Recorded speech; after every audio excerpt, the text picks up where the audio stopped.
Hello you lot, Miller Corner here, coming to you from lockdown. That's right, the day I filmed the collection on my new Alfa Romeo GTV, we're going to lockdown.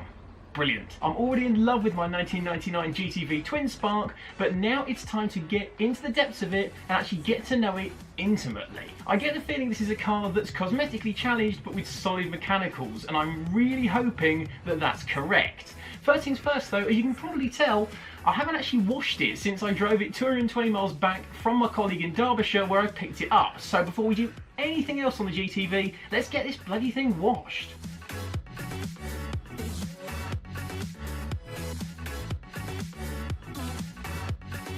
So as I normally do when I'm going to do a wash, I start with the wheels. Now I happen to know the wheels on my GTV are one of its weaker points, but under all this dirt and grime I want to know exactly how bad. So let's get these wheels cleaned and see what we're dealing with.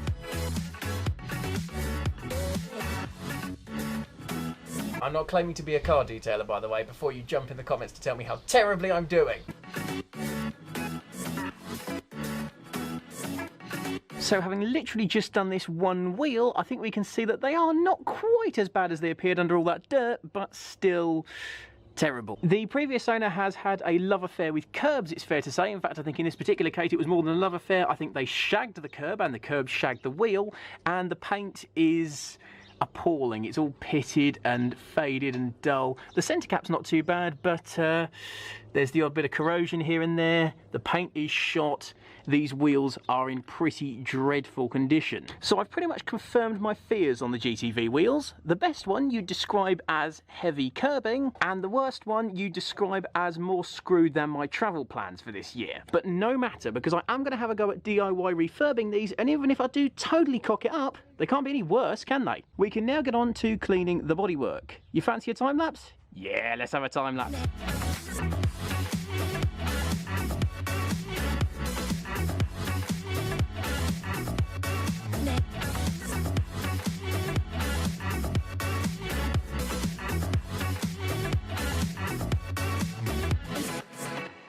If you enjoy your car detailing, look away now.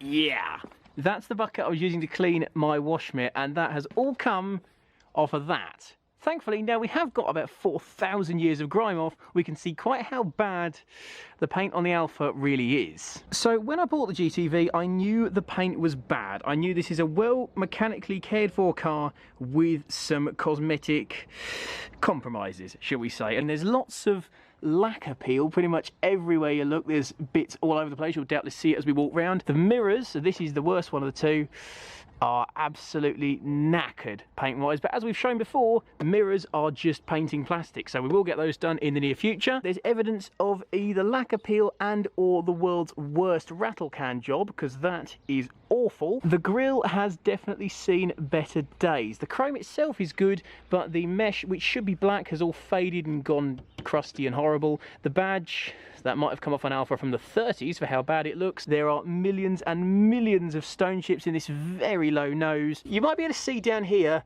that there's a grille on that side and not on that side.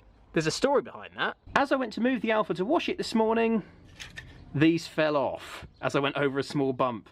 Yeah, that whole lower grille for the bumper, I already knew it was bad. I didn't know it was so bad it would just fall to pieces. The further around you walk, the more sort of paint damage you see. I mean, there's a mark or a keying or something on there. There's my lovely 4-leaf clover badge, because of course this is a quadrifoglio. This door you can't really see in the shade here, but it's very, very dull. This entire door has got the evidence of a really, really bad rattle can repair at some point in its life. It's just so dull. It's like a triple science lesson.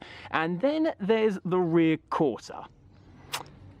Yeah, but there is a light to the end of this tunnel. I mean, it looks absolutely appalling, actually. I mean, it's all down here, it's all blistered and bubbly, and this is looking a bit like a 15-year-old's face. This is absolutely hideous, so don't turn up with this side facing who you're trying to impress. The actual paint doesn't look too bad under there. It is just lacquer peel, so this might be salvageable.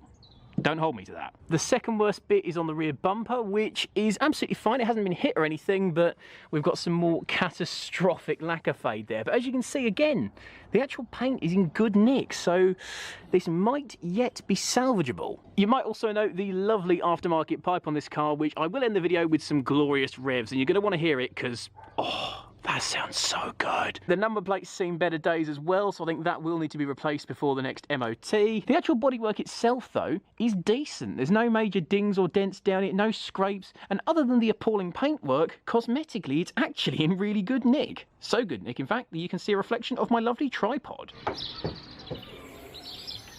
Oh yeah, gas struts on the bonnet.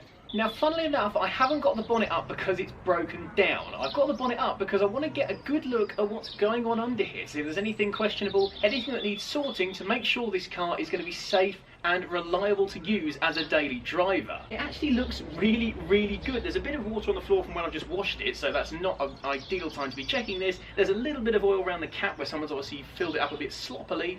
But on the whole, it's actually all right in here. There's no leaks that I can see. There's nothing unplugged or any damaged wiring. Strut tops aren't rusty or anything like that. It's dirty, it's really dusty, but it looks good. This is the engine bay of a car that's been looked after. One of the few weaknesses the twin spark engine has is the cam belt. And indeed, I've had a lot of questions from people, has the cam belt been done? And if not, when are you doing it?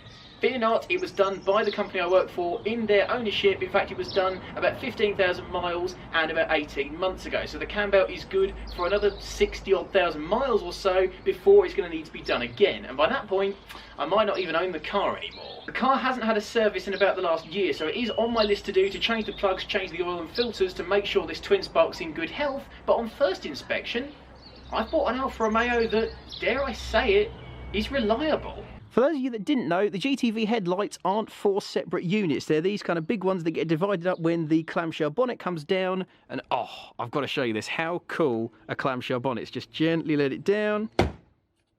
How cool is that? So the engine's good. Now I reckon let's take a look inside and see everything that doesn't work. Oh, yes. This interior is gorgeous. I'm still absolutely in love. This black leather, these nice shiny... Oh, yes! Unfortunately, it's not perfect because it's an Alfa.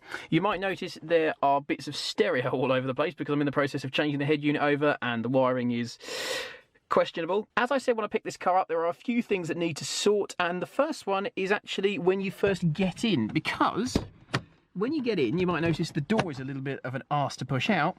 You may notice this, which is underneath it, there is a hole in the door card, and this is actually a fairly common problem with GTVs because you let your seatbelt go back, it ends up caught here, and then when you slam the door, the seatbelt buckle punches a hole in the door card and ruins it. But the one good thing is, I suppose, when you actually shut the door, you can't actually see it because you're sitting like this. It's not out of sight, out of mind though, because a replacement door card shell secondhand is about 50 or 60 quid. And then what I'll do, I'll buy a new one, transfer everything onto the new one, and that'll be sorted. That's going to be one of the first things to sort on the interior of this car. Other things to note, well, you may remember from the collection video that I said this gear knob rattles more than a little bit, particularly obviously when you're driving it in town. There's more bumps and this is going to become ever more irritating. Then there's the gaiter for the handbrake, which isn't actually staying on. You might notice in there some of the clips are broken, and indeed if I hold the car on the foot brake now and take the handbrake off, yeah, that doesn't actually,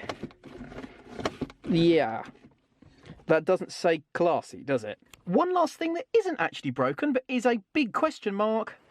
What's that? It hasn't got a cigarette lighter plug in it, it's just got what looks like a big divot in it. And this cable, it almost looks like a really old TV connection or something like that. And it's been hard mounted with a space in the carpet for it. So this is obviously a factory fit item, this hasn't been added later. What is that? Just while I've been filming this, I've noticed the passenger's door card is just as bad, and underneath that tape has got a hole in it as well.